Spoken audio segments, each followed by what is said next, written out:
Ratoshi, thank you so much for joining me. I have been watching your feed for quite some time now. And while you were working on the book and the book was coming, and then the book came out, and Oh, I said, okay, I yeah. have to get this book. I've got your book here. I got the Awesome. hardback. Um, And you actually read it, right? Are I've you are read it. you finished until the end? I read it. Yes, I read it within a couple of days, and I really enjoyed it. I really did. I love All right, all sci-fi. right, I all right, also great. Nice to hear.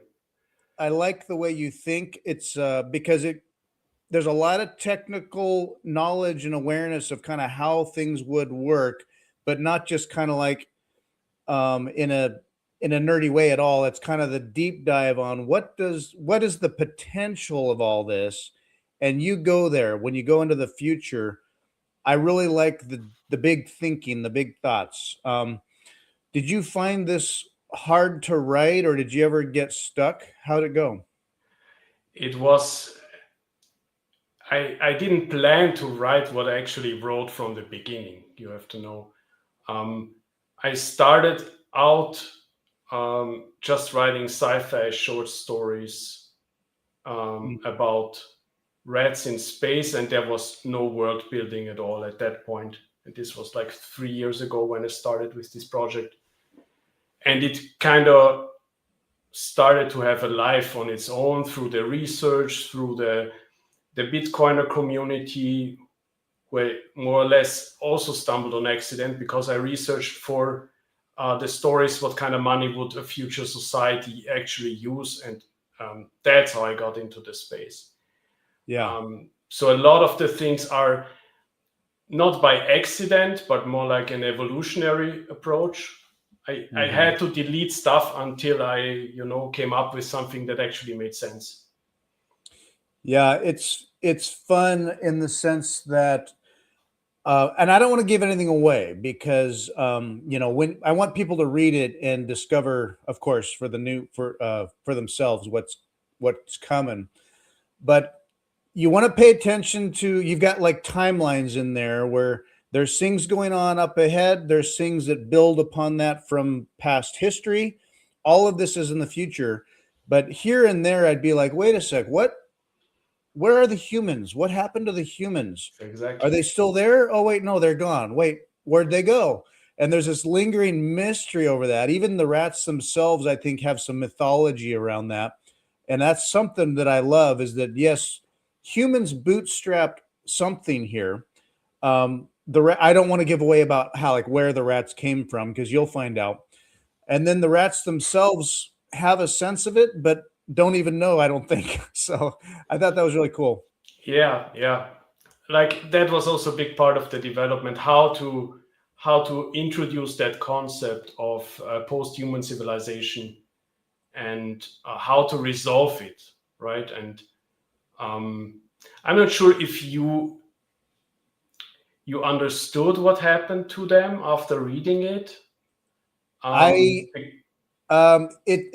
well, I think it kind of remains a mystery. Like you can kind of imagine maybe what happened, but you're yeah, not sure if that was intentional or a collapse. Or yeah, yeah. you kind of don't know. At least you discover who was involved, right? At Yes, the end, it yes. reveals who was involved, and the rough timeline of things is revealed. But yeah, the real motivation, let's say, I reserve that for part two, actually, Oh, good. to That's kind cool. of kind of go a bit deeper into the theme, but not linger on it too much, because there's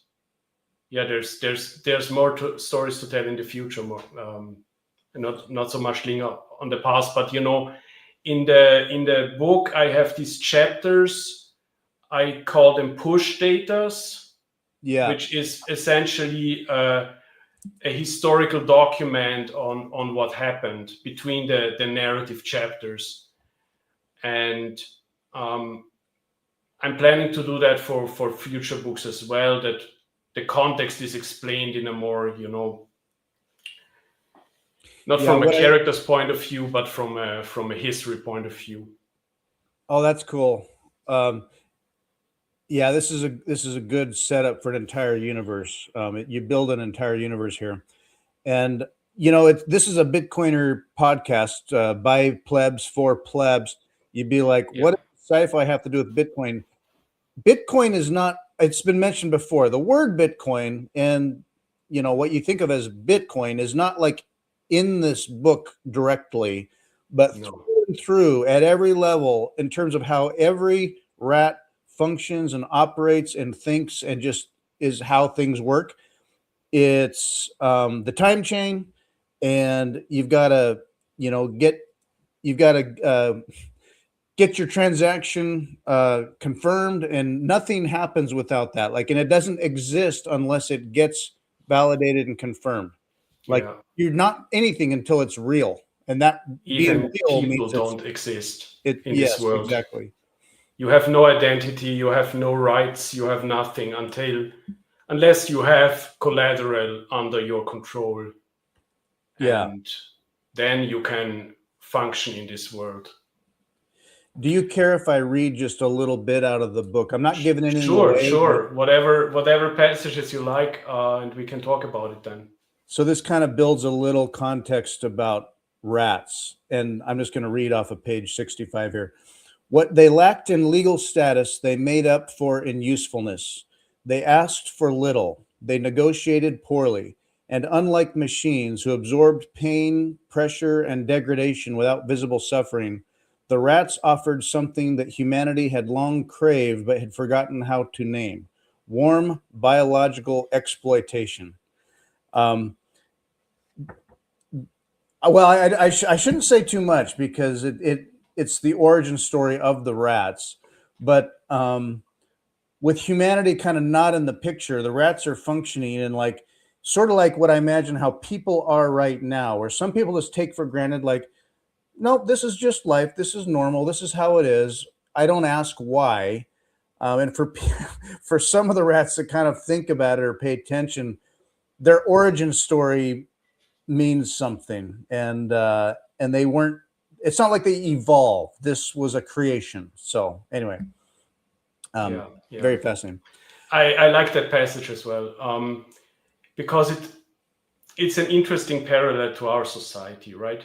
We have today we mostly eradicated slavery as an Hmm. official term in our world, but we have slavery through proxy, slavery through people being ignorant about their standing in the world. Um, the term wage slave comes to mind. Yeah. Um, and yeah, the rats are kind of a mirror of that in the book. Hmm. Um, but also, I deliberately chose rats as a character to display all these levels of inequality in society. Yeah. Because if you pick some human race or human culture, you're inevitably run into some sort of narrative trap, right? Hmm. You're gonna insult some people, even if you're well-meaning, and using rats kind of gets around that because you Uh-huh. can essentially have an underclass, but not assign a label to them. Yeah, sci-fi is really, and fantasy is very good at that, where you can tell a story in an imaginary, safe universe where people can get their minds around concepts there. But if you made it about people and things that could happen with people, people get really sensitive about, like, uh, well, I would say people, and you probably have some philosophical thoughts about this. I don't think a lot of people can really handle the truth. And I'm not saying that everyone needs to, or that the truth itself is necessarily conducive to mental health. It's sort of like who said it? You peer into the void, and it peers into you. You could lay out ideas and even just philosophy to some people, and it's too much. It could be like, no, I can't think about it. But when you have a fictional story about characters that you can relate to or that are even cute, and it's not real, but you can coax people along towards ideas that can stick because there's a bigger picture there. Yeah, and either you get the reference or you won't, right? Uh-huh. You create some benefit of the doubt as an author to say, okay, if someone feels offended, sorry, I wasn't talking about you guys. These are about rats, and there's a Yeah, exactly, hierarchy. exactly. Yeah, it's a hierarchy in the society, and like we have today. I mean, if you're at a certain level, I think of Blade Runner, where some people are like actually stuck on Earth, and if you graduate or you've promoted or you made some good money, you can get off world and join the new colonies, or up to the Lagrange point, and or what level are you in the tower? There Yeah, are exactly. hierarchies like a caste system that are completely determined by how many lats you got. You just imagine in the future with Bitcoin, it's like, did you stack? Did you have a time preference? Did you work? You can promote and grow yourself, or you can go into torpor and like disappear. So Yeah, yeah. now when That's the you idea, right? yeah. Also, kind of to add to this notion, many Bitcoiners have that Bitcoin will make the world free and egalitarian, and no one will have to, everyone will have maximum freedom. Mm-hmm. If you think it further, there will always be hierarchies because there's always someone who controls more coins than you do. No matter the currency, no matter the world you're living in, there's always someone with more power than you, and they will have more leverage. Just Yeah. your baseline. And I try to picture that a bit in the book, right? Even the lowest class rats, they're not starving, they're not freezing, they have a home.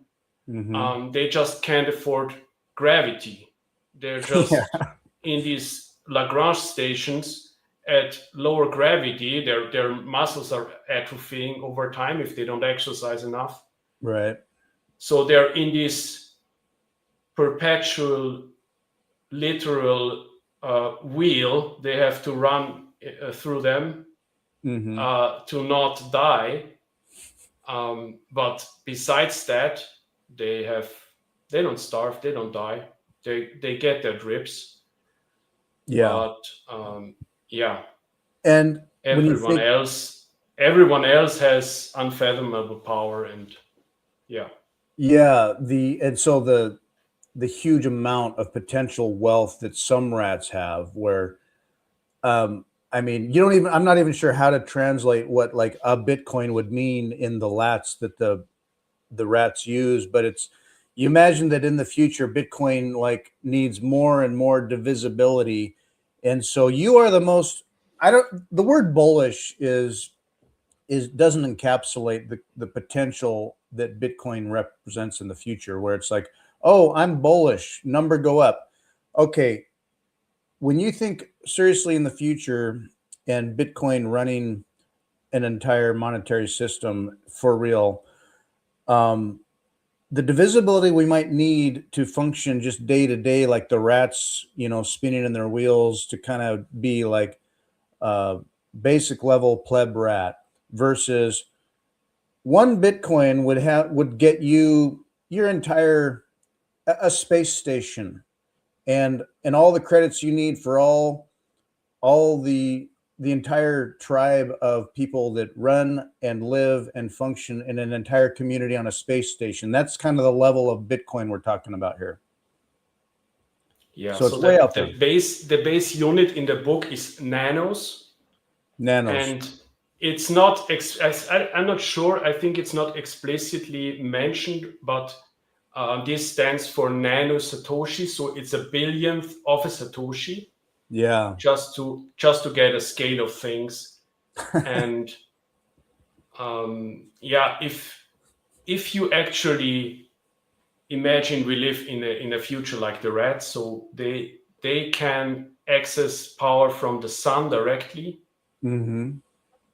And the amount of power, if you translate that amount of energy to a mining-based price model, you will get to insane units of purchasing power per Satoshi. Like you Yeah. mentioned, the Bitcoin will buy you the space station. No, the Satoshi would buy you the space station, because there will be trillions of space stations that we have built.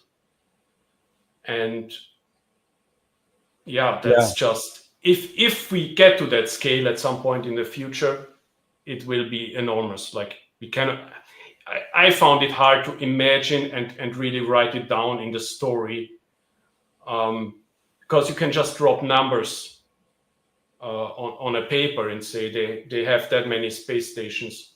Yeah. So it's really hard to describe that level of scale. Yeah. At one level, people can sort of imagine dollar sat parity. It's sort of like, imagine, okay, is this a decade down the road? Is this a century down the road? I'm not going to like speculate, but just sort of imagine dollar sat parity. You might be able to manage that, right? Okay, well, now think sci-fi future. What you're talking about would be like nanos. If you're talking simple, tiny little drips of energy simply to get this little thing done, get this little thing down, have your coffee every morning, make, send messages, and everything is sort of tracked and registered and made real. Yeah, you're not even talking Satoshis. You're talking tiny little drips to just sort of function along in society. So the divisibility would have to be intense. And it's just, I love thinking about that. Now, just thinking about your feed recently, and you've been imagining things about the universe and other life out there. I think of the Fermi paradox.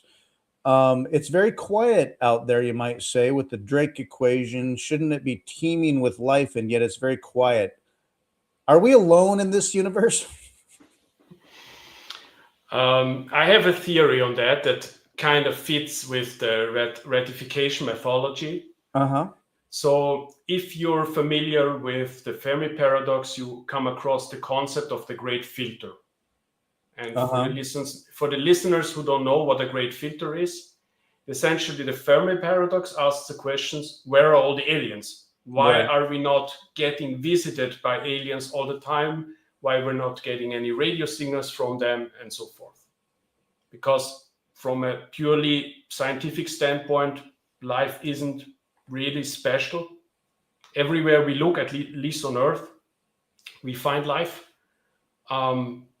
As soon as we look on other planets, we probably will find life as well.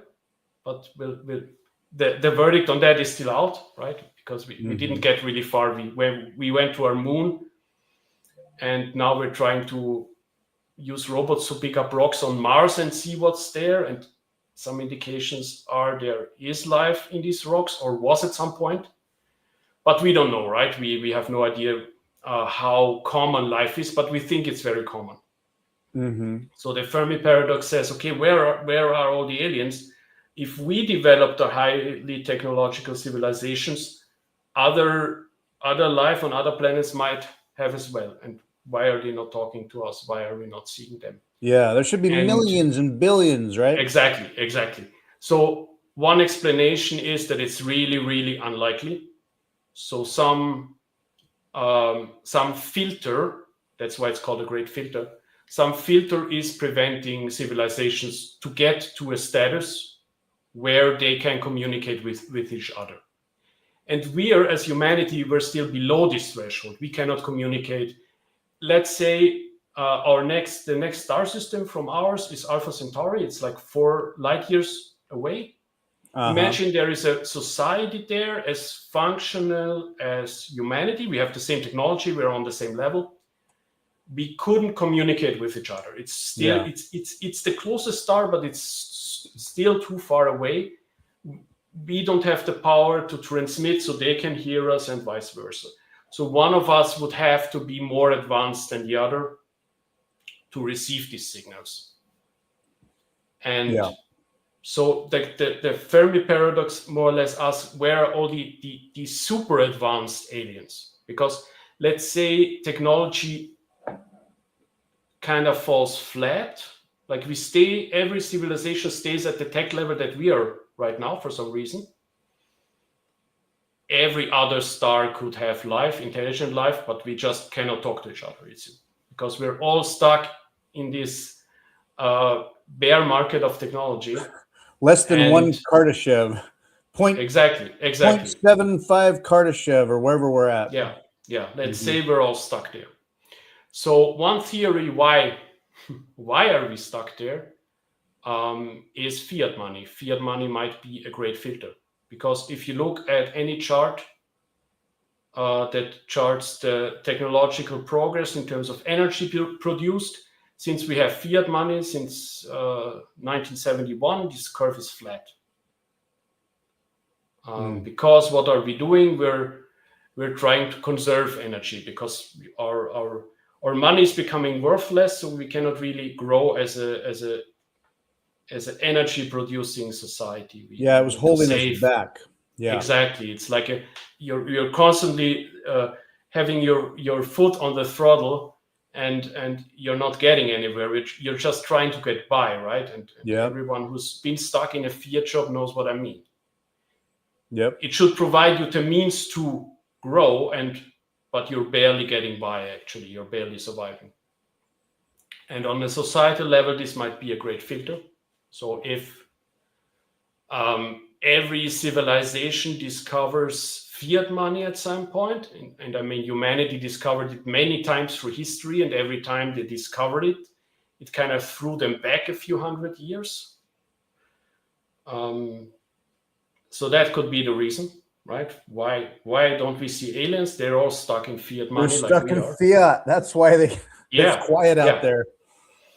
But then, at least we have discovered hard money.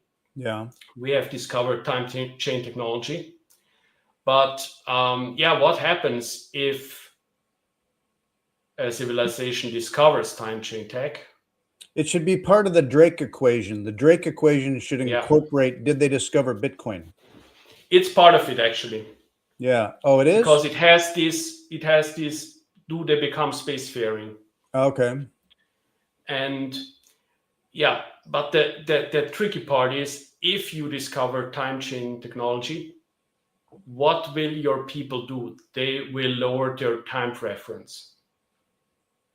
They will eventually develop torpor, like hypersleep technology, where you can just not wait out the next bear market that we're in, but the next 50 bear markets.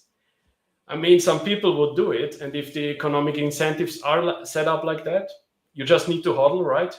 Yeah. Why wouldn't anyone who can afford it do what Helfini did and freeze themselves, right, and wait out the next bear market? So either the civilization is stuck in fiat money, or they will discover torpor. They will slow down their time preference as a civilization. That means there might be really advanced aliens out there, but they're too slow that we can communicate with them. Their time preference is so far out there that for us, we're like, hello, hello, hello. And we're just like a little flash in the pan that like pop, and then we're gone. Exactly. And since we discovered fire 500,000 years ago, and today they maybe just mined one block on their time chain. Oh, because their whole society, even to the biological level, or maybe they're uploading into computers. Who knows what they discovered on? Yeah, and they're just slowed down their life so much that maybe the last time they pointed at a telescope at Earth, it was 500,000, 1 million years ago. And the next time will be in 100,000 years. So.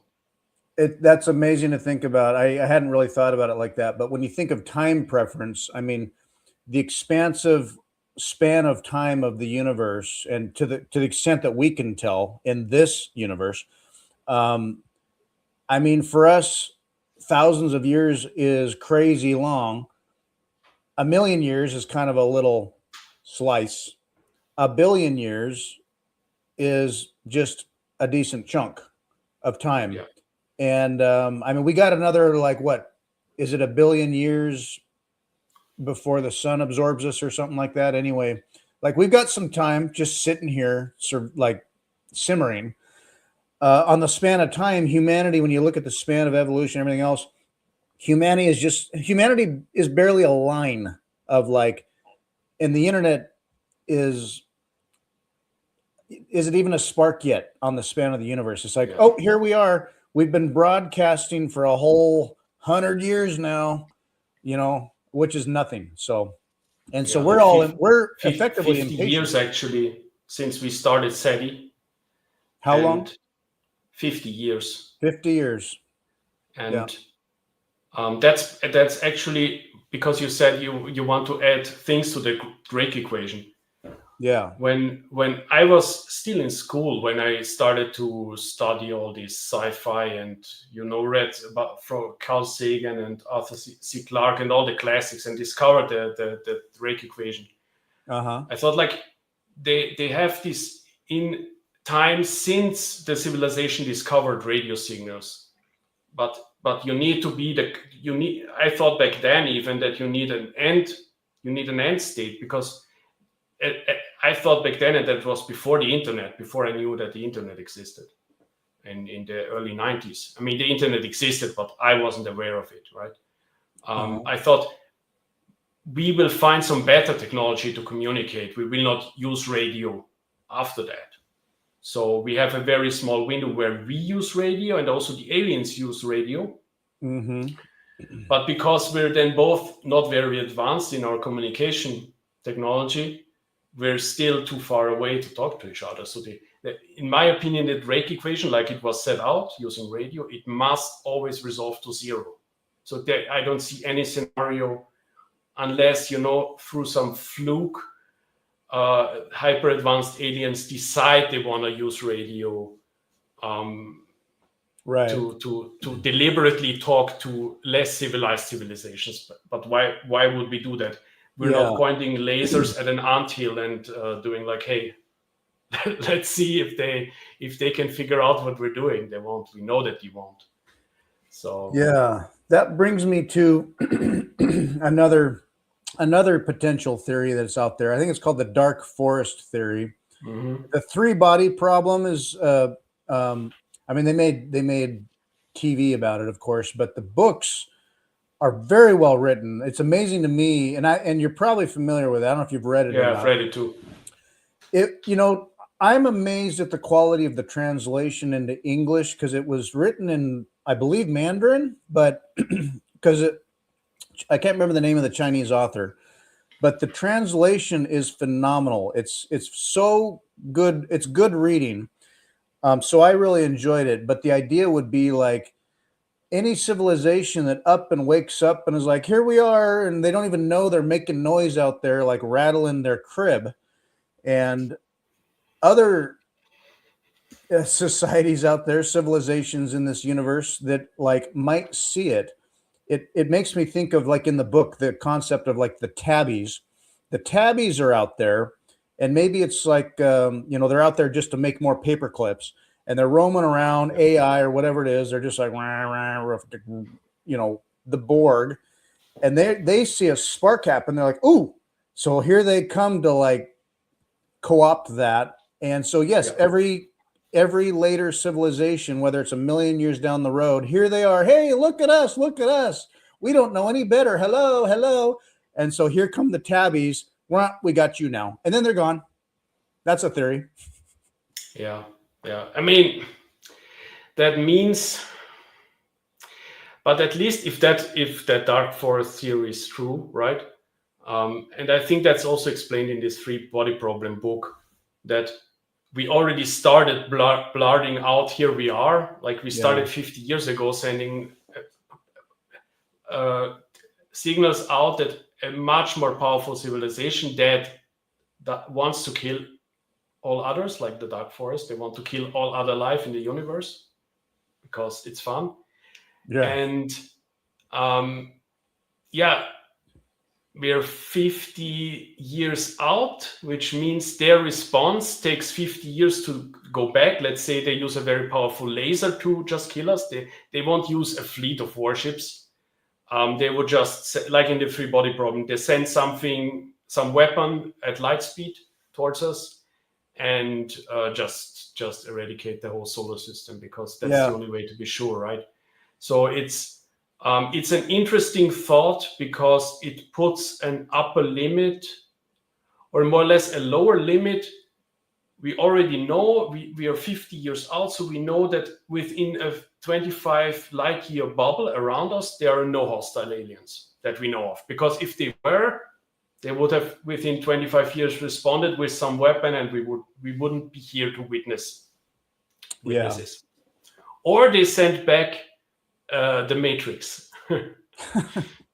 So our announcement is reaching further and further out, like a radar signal. Exactly. And if something pings, we'll find out. The dark path would be like the tabbies are aware that the rats have woken up.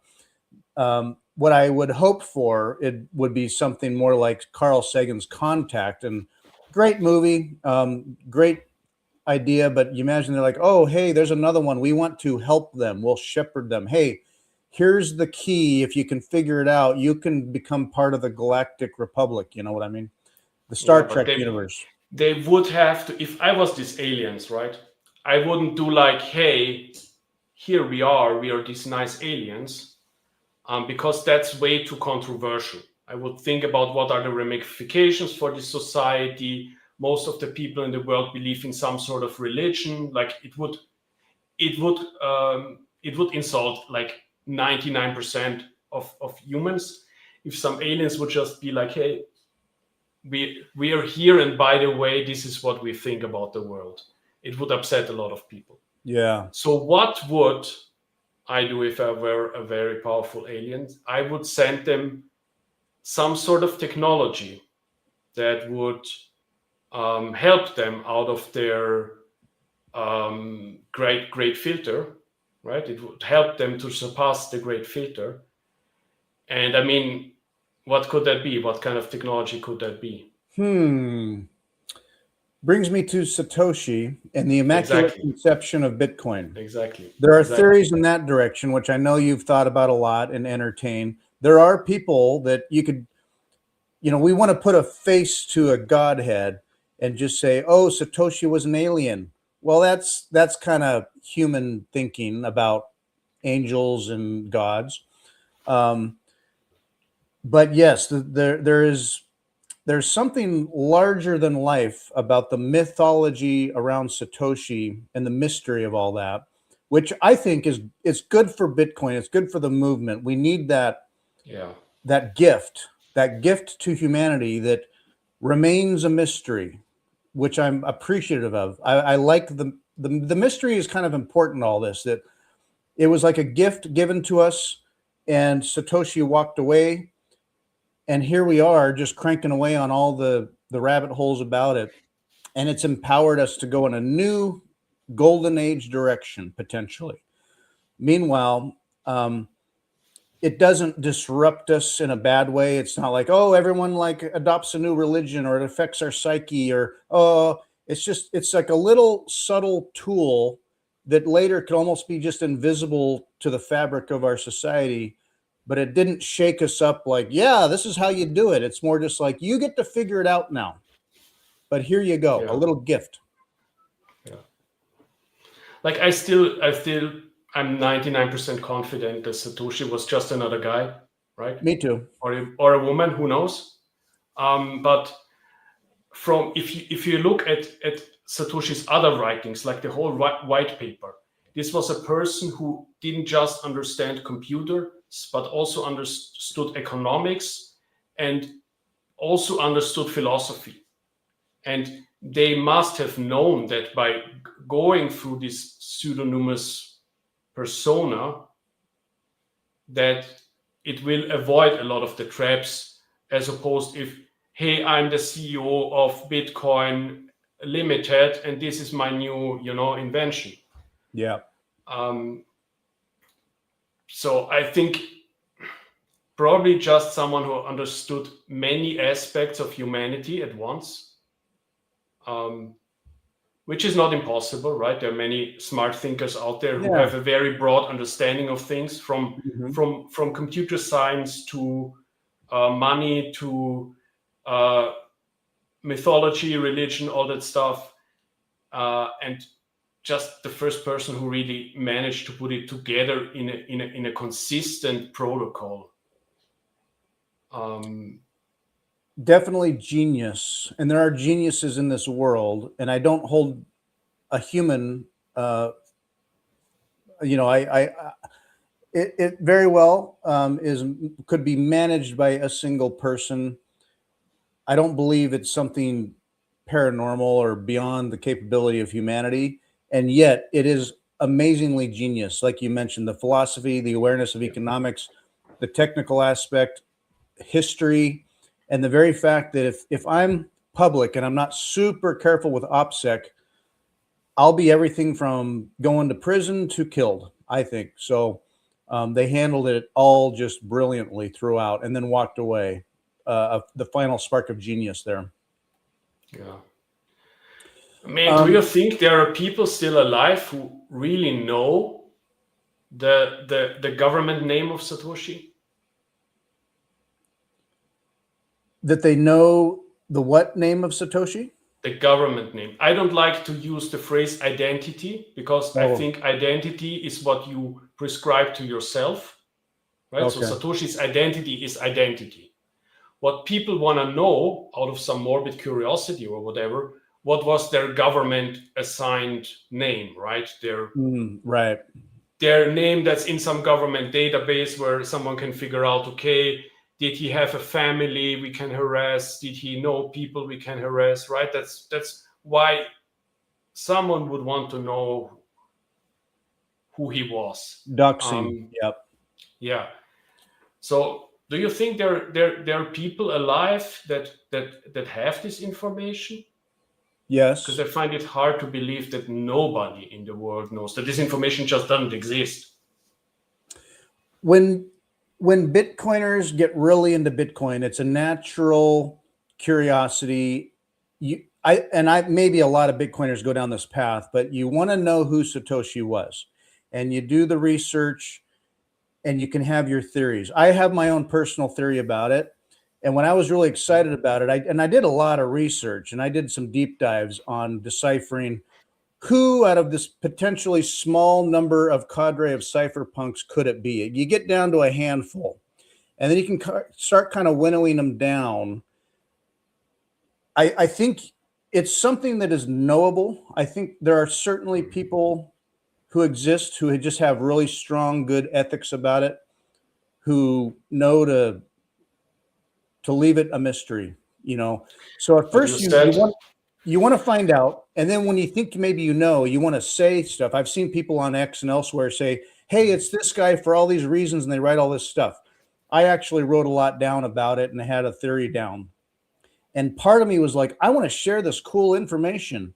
And then I stopped and said, no, what would Satoshi do? What was Satoshi's entire story?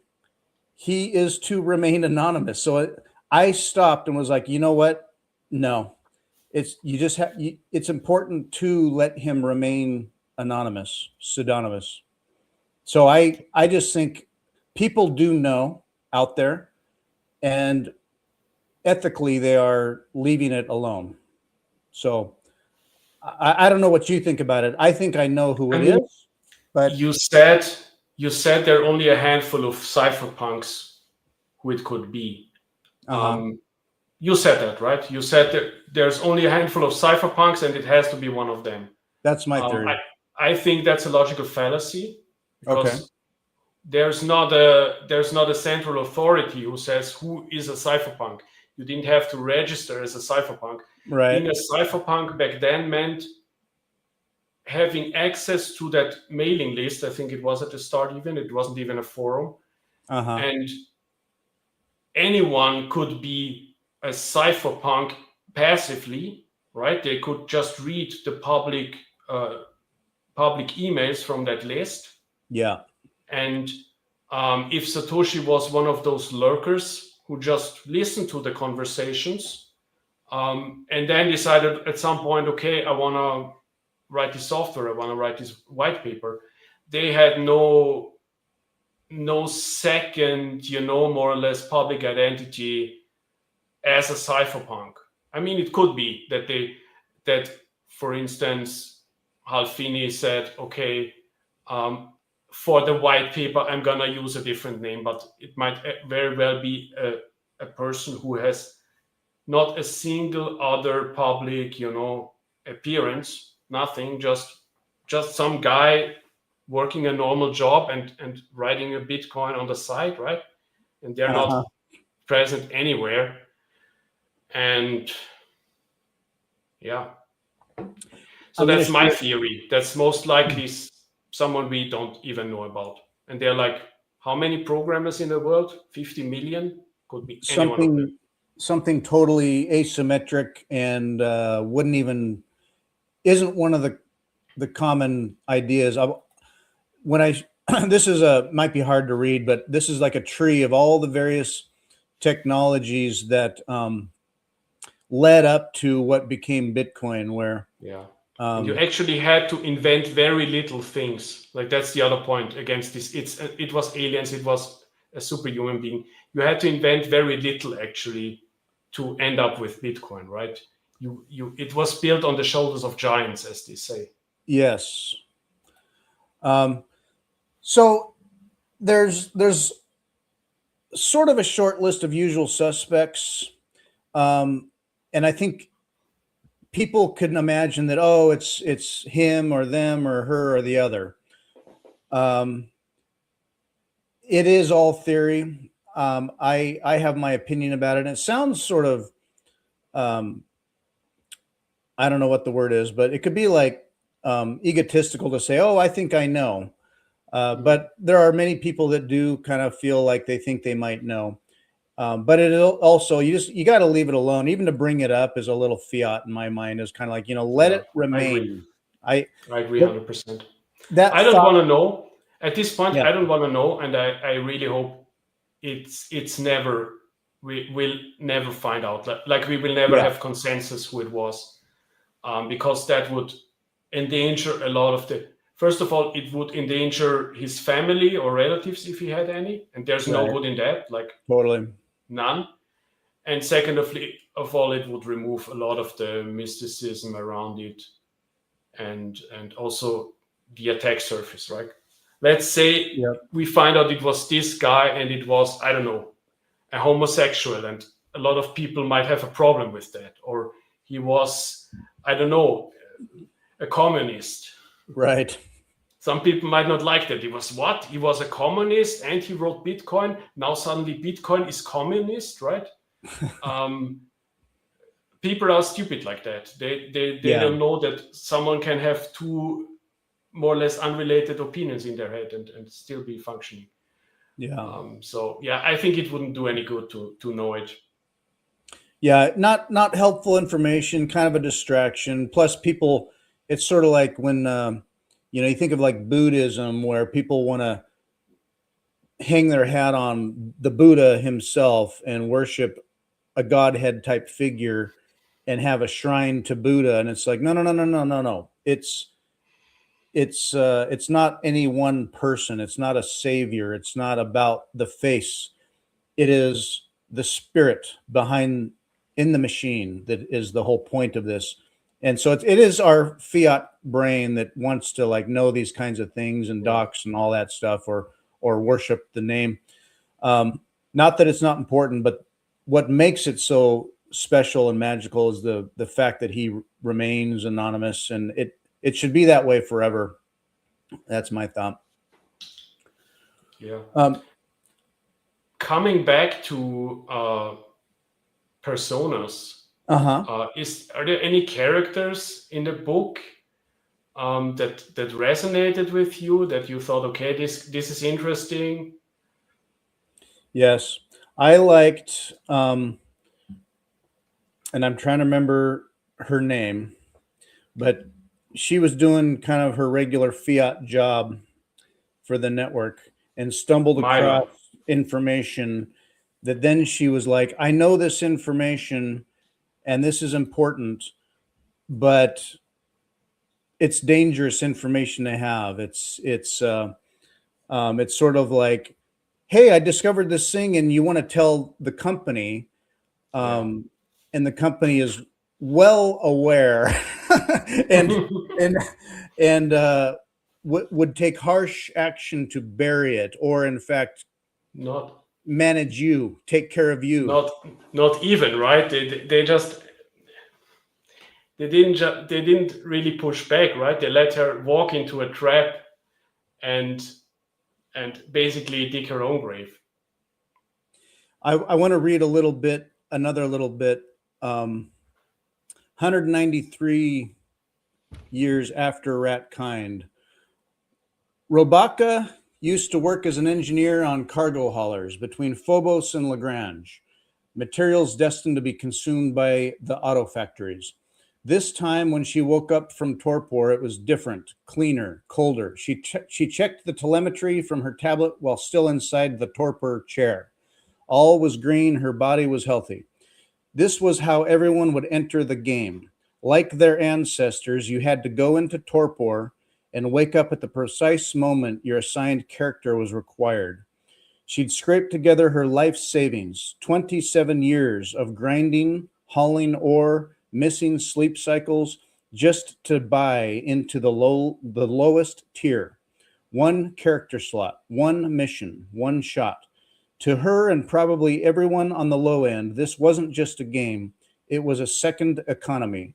Real lat, real gear, and real outcomes. Robaka didn't care about the grand narrative. She was here to survive the first tier and climb. Wake up, mine, get paid, level up, eventually become someone worth remembering. I'll leave it at that. But it brings to mind people, like, uh, you know, like me, like many, like you, perhaps. It's like you have your day job, your fiat job. I mean, that's the world we live in. You have to produce something, get paid in something, function in one way at some level. And in the background, or where you can fit it on the side right now, is like your Bitcoin life. You're staying humble, you're stacking sats, and they don't quite merge together. They're kind of separate worlds that you're managing. And so Yeah. you've got to work to live, but then life itself is, you would like to become more in on Bitcoin, growing into a Bitcoin standard, investing in the future, and maybe step through that door and escape all that. But then that's a whole new frontier, a different economy, a different society. And we're just sort of in this in between status right now. Do you ever feel that in your life and work, and kind of managing two worlds? I find it interesting that that's the analogy you thought it means. Okay. Because when I wrote this short story within the broader book, I meant it more as an analogy to the whole shitcoinery that's going on, right? They were launching in the book. They were launching this new shitcoin, essentially, like a simulation on top of the real economy. Right. And right, the game, it's a whole chapter in the book. It's about a virtualized reenactment of a war, and they need to raise capital for that. And in order to do that, they invite people with the promise of get rich quick, and invite them to join their fake economy. Yeah. Only to, like, Robaka, she's just getting rug pulled, essentially. Yeah. With the promise of getting really really rich quick, right? Yeah. But it's an interesting that you thought about it in the Bitcoin way, because in a sense it's what at least the early Bitcoiners did when it was really not clear where this will go, right? It was just a cypherpunk hacker protocol, and some people went all in with all they had, and now they're multi-billionaires, right? So the people who took the risks back then, for them it paid off. If you entered the market 2 months ago, you were essentially you're down on your money, essentially, right? You either need the patience to ride it out, or Mm-hmm. you think like, no, I'm gonna trade on leverage, I'm gonna make it all back in one trade, right? So yeah, it's interesting.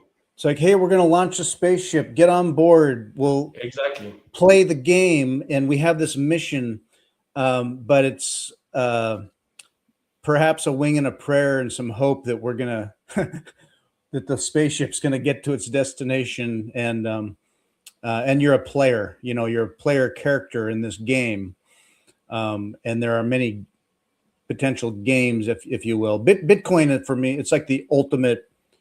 Um, instead of being farmed, you can participate.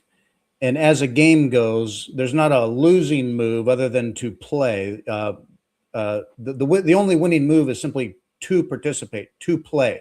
Yeah. Whereas the other games are kind of like a rat race, spinning on the wheel, trying to tread water and keep up, even as you're just kind of losing ground in a diluted game and you're being farmed the whole way. So Bitcoin's like that escape hatch.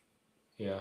Like it's interesting because just a few days ago, I had a conversation with a friend about, getting emotionally invested in your fear job, right? And having some turmoil at their job. And I said, hey, to me, and I had this mindset even before I discovered Bitcoin. To me, the fear job is a game. I treat it as a game.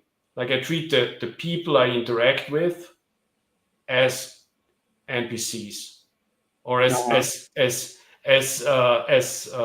counter players, right? If it's a multiplayer game, like I treat them as other players in my other mind. characters. So whatever happens in that 8 hours a day field bubble, it's a game, and nothing that happens there, at least everyone should set up their life in a way that on a financial, on an emotional level, on a physical level, whatever happens during your game time, it shouldn't impact your life, like your self-esteem, your health. You shouldn't endanger anything of those during this game time, right? Yeah. And also any argument you have with a coworker, treat it like losing a battle in a first-person shooter, right? You win some, you lose some, but at the end of the day, you go home to your family, and that's where the real life is. Yeah. So, I like that mindset because you see people that, they say they take their work too seriously, or you start taking your work too seriously. You go home, you're thinking about it, you're worrying about it, and it consumes you. And not to say it's not important, that your job's not meaningful or important, but when you treat your fiat world like a kind of a game where you're entering it, you're interacting, you're doing your best, but it doesn't consume you, it doesn't take you over. You still have yourself, and you know who you are, and you're a player, and you don't have to get wrapped around the axle on, oh, this is all so hard and real. You manage it like a game, and you can step back and see a meta level of, I'm still okay. My job is like a game. And what I notice in other NPCs, it can sound derogatory to say NPCs, but the other player characters in the game, I will notice people who are taking it way too seriously. And it's like, man, you can basically have that foundation a grounded philosophy and a foundation where you have a platform to stand on, where you can feel confident and good about what you're doing and why. And you can see all the dramas unfolding out there separately, and you can interact with it, but you're not getting controlled or worked over about it. It doesn't have control over you, but you can manage it much better by treating it like you said, like a game. So I think it's kind of a good way. Yeah. Now, and also if you treat your job not like a game, right? If you treat it like real life, some people do it because they really want to, right? But I think the vast majority of people treat it that way because they have to. And that's when you're kind of slave to the system. when your whole life has to revolve around this, because if you screw up, you're on the streets, more or less. Because that's like, that's all you got. Yeah. Yeah, exactly. Right. If you treat, or if you have to treat it like that, if that's all you got, you're in a very bad place, right? And you should invest all your energy into getting out of that. If whenever I meet someone who is in that situation, and usually this comes up in a conversation where, hey, what should I buy? What should I invest in? I always tell them the same: you shouldn't buy anything, right?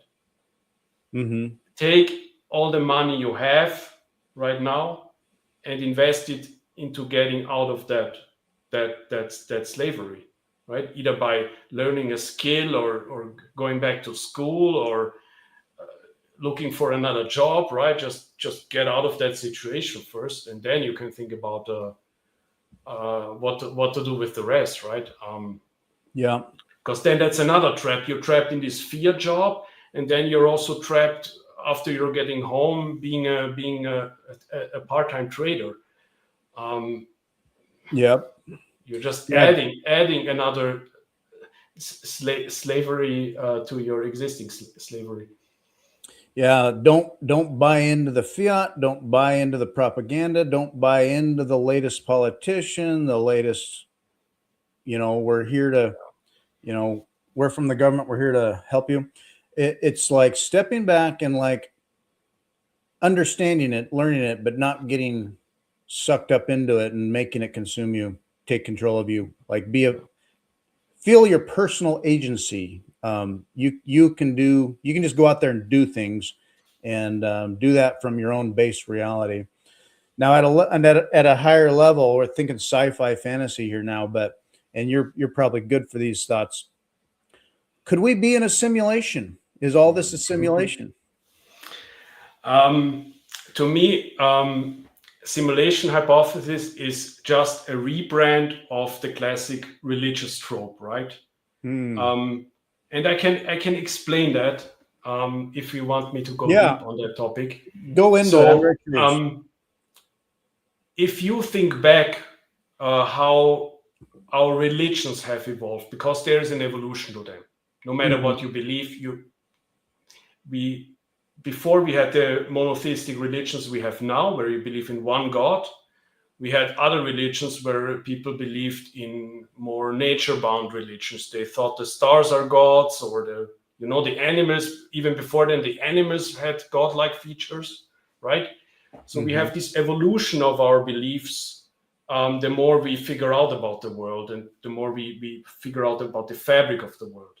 So what's interesting here is, in every stage of our civilizational development, we had some big theme, right? The first humans, when they started building tools, right? What distinguishes us from our early ancestors is that we are tool using primates, so we can create tools. So what were the first gods? They were tool using gods. They were acting on us, and they were like this like the Greek mythology, the Zeus and all these guys. They were just better humans. They were better with tools, but essentially they were the same. The hammer or fire. Exactly, right? They could wield the powers of nature better than we could. Exactly. Yeah. You get it. So, and also they were the god of fire, they were the god of thunder, they were, all these analogies to our to the tools and the nature we have at our disposals. And then when we went into a more agricultural society, and we started building cities and having a real foundational framework of industrializations, also our beliefs reflected that there must be a master builder, right? There's a grand architect to this whole world, because we are building a world from some intricately built framework, right? We started to think about everything in terms of machines and processes and gears. And so what are the religions thinking? There is a master builder who built everything up to the tiny machines in our cells. So they're like a watchmaker. Yeah, the architect. Yeah. Exactly. And what do we have now? We have computers, we have digital space. So of course, the next god is a master programmer. Like, or AI. They have to be AI. Or AI or whatever. But the simulation hypothesis is taking the same building blocks of any religion, of any attempt to explain how this weird world came to be and how it functions. Right? That's what they're doing, and seeing it through that lens of IT now. And of course, the world has to be a computer program because I'm sitting in front of a screen all day, right? If you see it through that, it's really limited, self-limiting. Actually, you just see like, okay, I see a screen all day, so my new religion is we're inside a screen. Yeah. And we kind of anthropomorphize kind of the leading edge on theory of the forces in the universe. And so when we face this giant mass of entropy, basically chaos, it's silent, we fill that void with meaning, and that meaning is however we can understand it. Generation by generation, that evolves, and it's evolving into areas of AI, the simulation, the digitization of kind of like, whether it's quantum mechanics or otherwise, it's like, oh, there's an architecture here. And so like the simulation makes sense. Yeah. And at the same time, I'm also seeing a modern mythology or religions built up around, whether you call it New Age or it can be the paranormal, UFOs, evidences out there where, there are orbs and spheres or UFO sightings. That's been in the news a lot lately where, are these drones? Are these lights? Whoa, they zapped away. There's a whole, and I don't know what you entertain on this level, but I'm not saying I know what's real, but there are things that occur in the universe that we don't understand, or that, we see it. We had something on radar. We had something on video. What was that? We don't know. We are maneuvering our belief systems in that direction as well, which is quite paranormal as well. What do you think of like the paranormal type evidences out there? Like first, I want to do a bridge to the ratification, okay, real quick, because the rats in the book, as you know, have a religion of their own. And what do you think about their religious belief? Because it kind of fits that theme of the world around you determines what you believe. I may not do it justice, but in my mind, it sort of remained a mystery. So now when the first, and I don't want to give too much of the book away, but when some of the first rats returned back to Earth to rebuild, and there was a leader, and then and she became a if I'm getting this right, kind of a worshipped figure, if you will, correct? Okay. And so basically it was sort of like whatever made sense at the time. It was the rebuilding of rat kind back on the earth, and getting control back of systems and building on top of what was left behind from humanity into their own thing. And I may be missing your bigger point there with their belief systems, but what I did see was that they started to worship kind of the leader of the new rat society. Yeah, there's like, I mean, you're not wrong on that. There are like there are actually 3 layers in the story, and I'm not getting into too much detail either in the book and also not here. But there's also this notion of retrocausality, that essentially the rats believe that the time chain is truth, right? That's their base notion. So the consequence of that, because the time chain is always at least 10 minutes behind, if you believe that the time chain is truth, then you believe that the time chain foresees the future. And any events the time chain doesn't record are non-existent. Yes. So if you follow that thought, and I deliberately didn't follow it all the way through in the first book, but if you follow that through, you end up at a reversed act of creation where the final block that's been mined is the creation of the universe. I see. Yeah, the time chain itself is reality, and history is the time chain, and the future is the next block. And that itself, through and through, is their reality, really. So so the time chain is the reality, and everything else is the simulation in some of the characters' beliefs. I caught that, yeah, and I almost didn't think of it because it was just through and through such a part of their life, and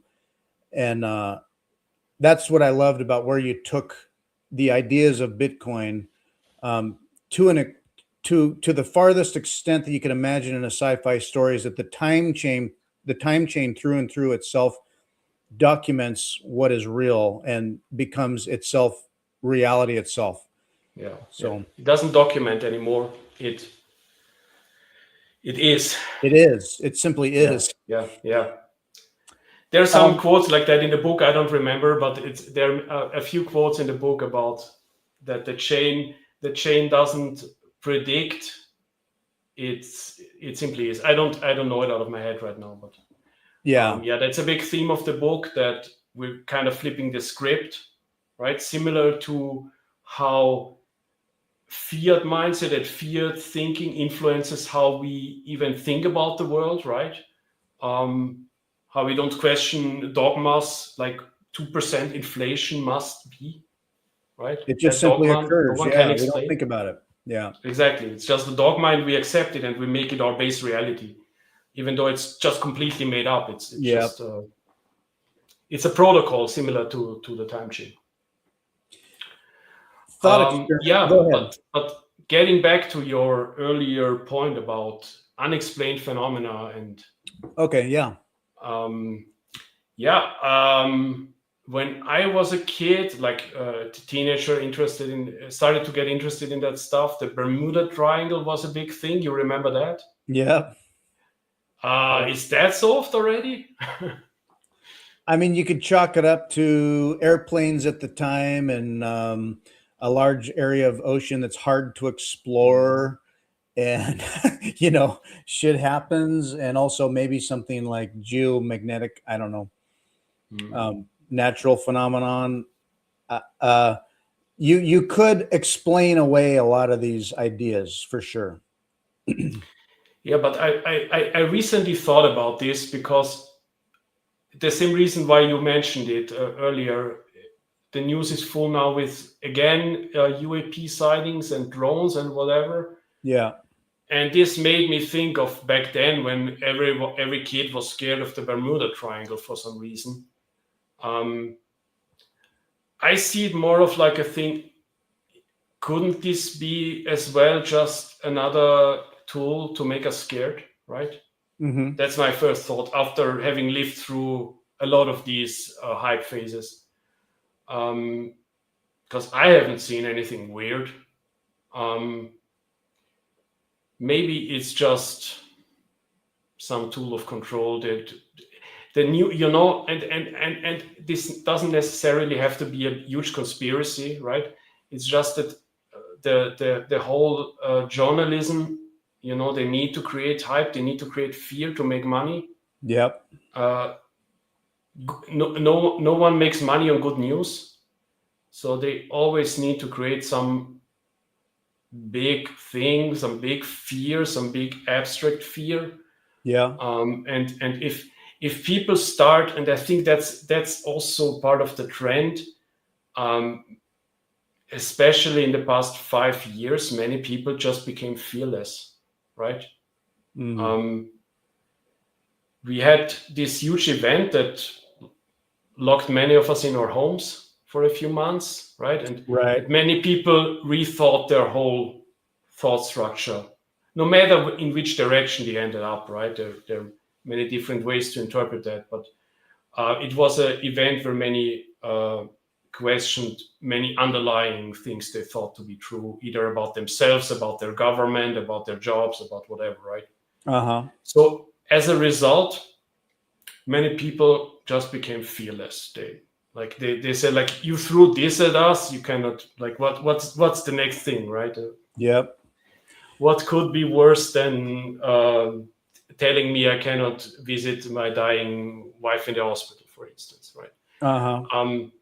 So, and if no one fears you anymore, then what's the next thing they do?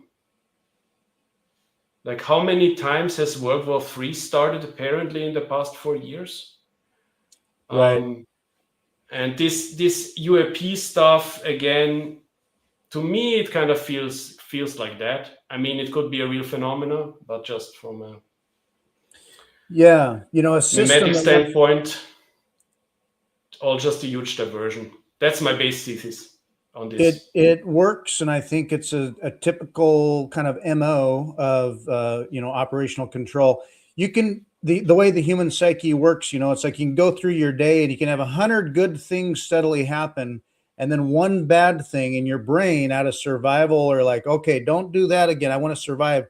You'll remember that bad thing and be like, I don't want that to happen ever again, and it consumes your thinking. Fear just sort of as a conduit for control mechanisms, for sure. You can manage and have operations around general belief systems, but boy, fear sure works. And whether it's natural or contrived, you never want you don't want to let a good emergency go to waste. And so, Exactly. hey, why not even like promote the occasional emergency or calamity?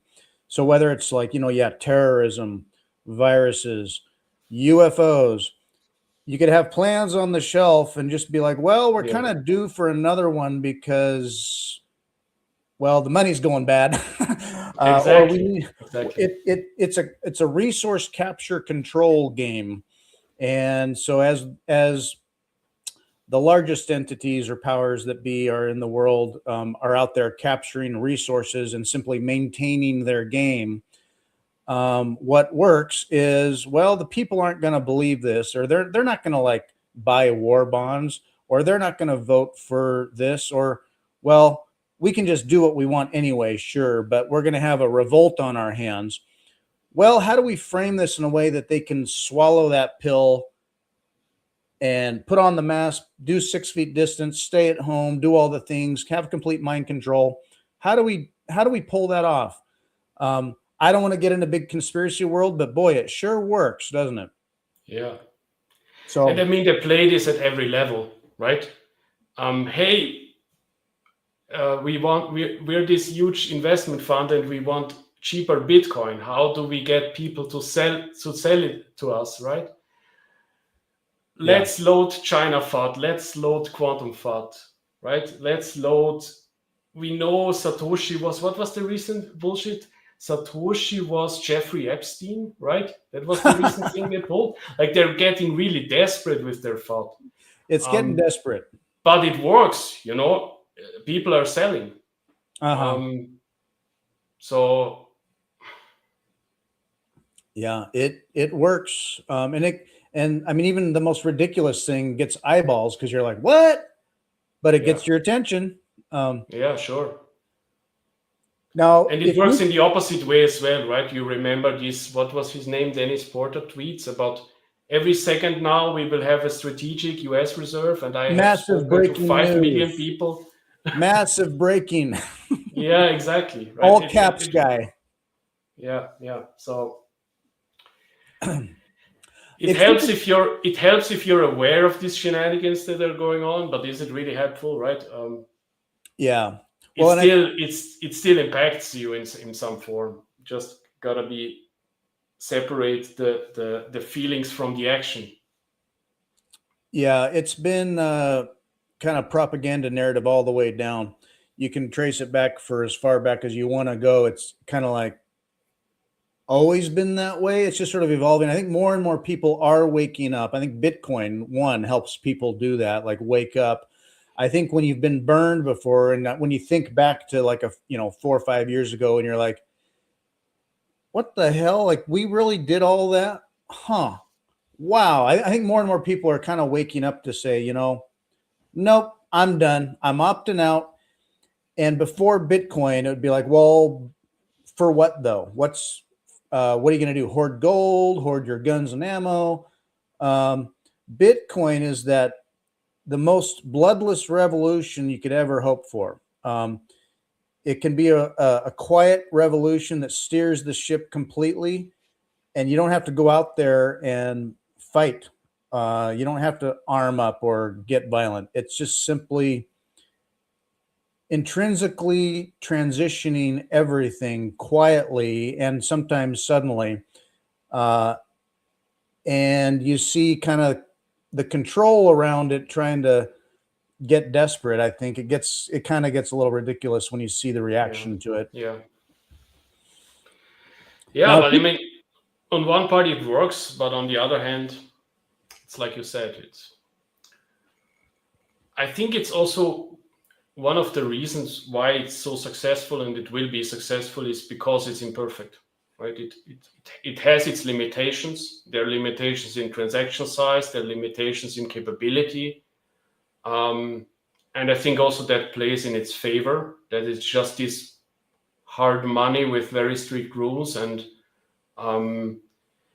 imagine if Bitcoin from day one was some better technology, right? It could do more. It had, let's say, it had smart contracts from the start, and it had some shorter block time, whatever. Imagine anything that the shitcoin guys are promising, right? Let's imagine it had that. It would be much easier to attack it, because it would be apparent to the old finance guy, hey, this is the next big thing.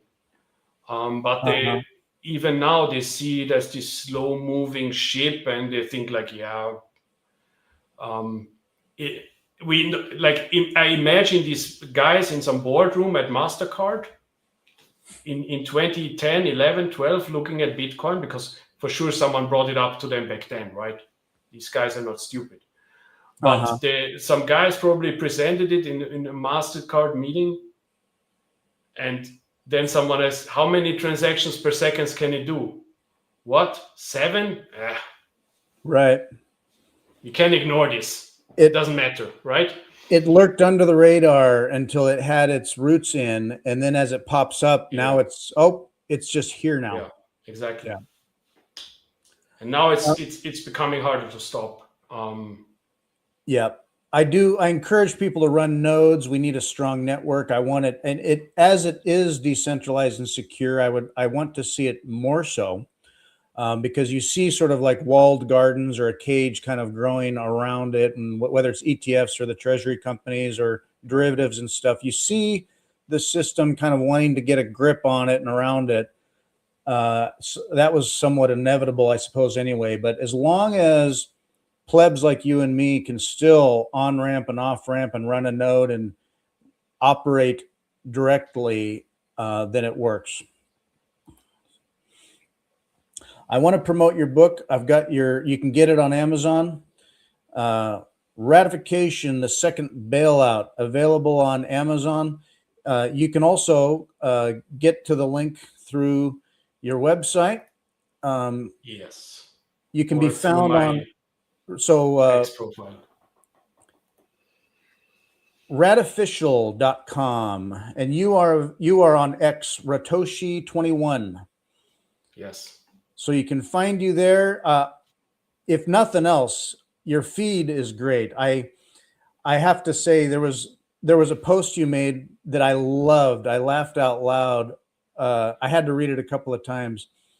If I can bring it up here. Hello. So somebody had posted this funny thing, a graph of like, under what circumstance can this happen? And it's a funny thing where Bitcoin drops down to $3 or something. Yeah. And you wrote this. I thought it was amazing. It was so funny, the scenario that you wrote about aliens coming to orbit and co-opting the blockchain. I thought it was so well written. It was funny as hell. You're a good follow. So your takes on things, you're honest and real and based and entertaining, and it's a mix of sci-fi and science and honest, deep thought. So I really appreciate all that about your feed. I appreciate the nice words, and also thanks for reading the book. Oh yeah, I enjoy it. I like sci-fi generally, and there are fiction books out there about Bitcoin. I mean, there's adventure stories and mysteries and things involving like Satoshi and technology and the cypherpunks. There is Bitcoin fiction out there, and I think all of it's great to have.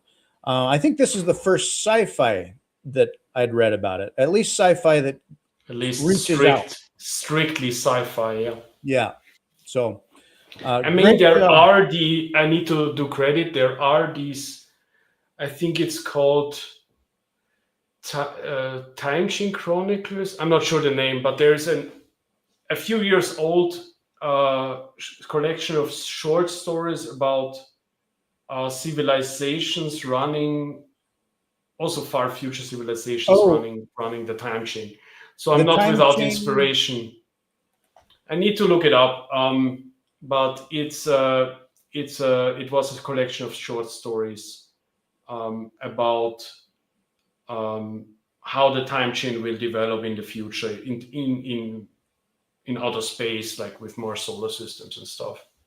There was, and I sent it to you maybe a year ago or so, but there was a graphic novel called Yes, that's it. That's it. The Time Chain That's the Codex. thing. Yeah. Fractal Encrypt, I believe, made this. Now he does a lot of artwork. You can download the PDF for free if you search for the Time Chain Codex. It's beautiful. It is really quite beautiful. Maybe I can bring it up here real briefly here. Hello. Oh, it's kind of large. Anyway, Yeah. But it was interesting because I'm not sure you helped me stumble on that, or I already knew it, but it I was sent it to you, or I made a video yeah about it. yeah. But it was interesting because this was, I think, timing wise, in the middle of me writing the ratification, and it was like, okay, my ideas aren't that far off, in terms of world building and stuff. Like, it's always interesting if you independently come to the same conclusion as someone else, right? It's like, okay, I'm not that crazy. You know what I mean? Yes, it's validating that other people Yeah, are, exactly. and it's not to say that what you're working on and thinking on isn't awesome. It's the fact that a lot of people may not relate to it or get it. What the Time Chain Codex did is that it validates the fact that other smart plebs like us are thinking about this stuff, are interested in it, appreciate quality and beauty and artwork and good writing. And so there's others of us out there. Yeah, it's nice to know that we're not alone, right? Yeah. And someday, I mean, Ratification could make a great movie, just the story and the sci-fi. Maybe. And Maybe yeah, I just think it would be hard to put into a movie format, there'd be a lot going on right? there. Uh-huh. Right. I think I'm not sure non-human characters work that well on screen, if you know what I mean. Like, well, if you did it right, I wouldn't want to Disneyfy it, make it Disney, but like the rats could be very cute and, like I think of like was it the Legends of Nim or other stories like the yeah, rat? it could be a great anime. That's correct. Yeah. Like it'd have to be like animation or that Yeah. CGI stuff, but And I mean, I partially wrote the ratification for kids. So I wrote it in a way that kids could read it. So from 12 years onwards. So there's deliberately no, excessive violence, no adult content in there. It's very PG deliberately. Because I also wrote it for an audience in that age range. So yeah, accessible. Maybe to all it would ages. work as an animated series or something, but we'll see. I've been playing a bit with AI tools, right? With this. Also on my Instagram, I'm using some AI tools. That's how I started out, actually. Before I even thought about writing the book, I started experimenting with AI art. But yeah, either it's a skill issue on my end or the technology is not there yet. But yeah, I'm not that satisfied with the result to put it into a more video into a video format or anything like that yet. Yeah, you've made some fun videos and pictures here that let me throw up here. But yeah, the whole rat oriented meme. There's a lot of content there you can make and fits the theme. Well, it has been almost an hour and a half, and Ratoshi, I really appreciate all the time you lent to me and the deep explorations. I like thinking about this kind of stuff. I like the big picture. And when I get my mind around a big picture, I kind of think about what the next big layer might be.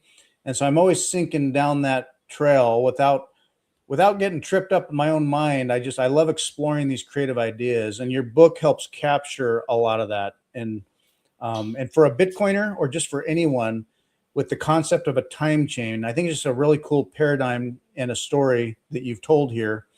And as a Bitcoiner to a Bitcoiner, I just want to say really good job on expanding the sci-fi space in Bitcoin. All right. Thanks for the kind words. Thanks for having me. I enjoyed this talk a lot. Is there anything that I didn't touch on or ask about that you would like to share before we go?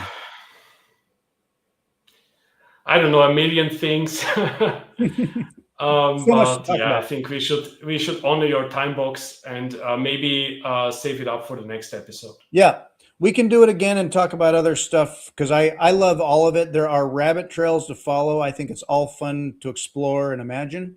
And so there's more to talk about. We can do this again sometime again later. So all right, we'd love it. Bye. All right. Thank you, Ratoshi. We'll wrap this one up. See y'all.